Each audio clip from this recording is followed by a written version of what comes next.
Mukti could be defined in various ways. The general definition which I give for Mukti is the liberation of senses. Now, when you see, you do not see without the interference of the mind.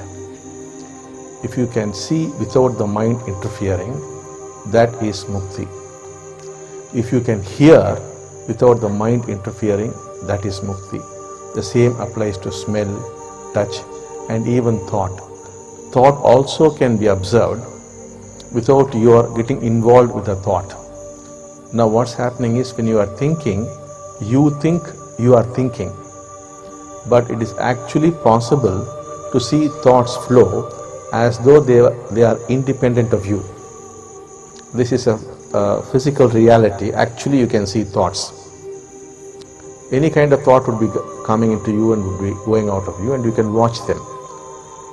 So this is the state of Mukti, that is the complete liberation of the senses from the control of the mind.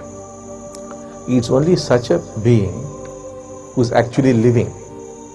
Wherever the mind is in control, you are not living. When the mind is not there, then you are actually living. That's why when people ask me, what is the purpose of life? My answer is, if you are living, you won't ask the question. The purpose of life is to live. What does that mean?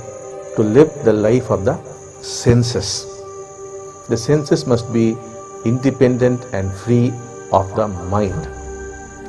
Now what's happening is, you are not at all experiencing reality. Reality to you is what is flowing through the senses. Now all the time you are interpreting whatever data is coming into you. You look at a tree and you say it's a big tree, small tree, green tree, mango tree, this, that. All the time comments are going on. When you sit down to eat food, you're not eating food. You start worrying about your office or your family or this or that, or comment on the food itself. The food is not being experienced. That's why I've said in the Mahavakyas, if you experience reality as it is, then you will just experience bliss. You will see this whole creation is perfect. It's the most beautiful thing, and that you're already in heaven. You have made it into a hell. It is possible to liberate these senses from the clutches of thought. So thought is necessary when required. Otherwise, why should thought interfere? There's no need for thought to come and interfere with your actual experience. Now, when the senses become free of the control of thought or the mind, then we say you have discovered unconditional joy, the unconditional love. Such is this joy that you will feel that you are connected with everybody. So you discover true love. So this true love and this true joy are not separate things, they're all one and the same. And this is a natural occurrence. That is what you are designed to be. That is what a human being is supposed to experience all the time. Since you do not experience that, your lives have become miserable.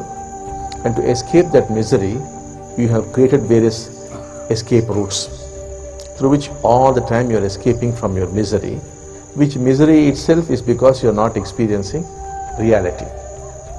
So that is why people take to alcohol or to drugs or sex or whatever that is, because otherwise what is there in your life, it becomes meaningless. So the whole attempt of this movement is to help you experience reality as it is. When that happens, you discover unconditional love and unconditional joy. You feel connected with everything and everybody. You do not feel you are a separate individual. You do not live for yourself alone anymore, because the yourself has become everybody. You live for the sake of humanity. This is not a concept or some imagined thing. This is a day-to-day reality once you become enlightened or you become a mukta. And thousands of people have already got into this state. And even right now there are a few people sitting here who are in this state.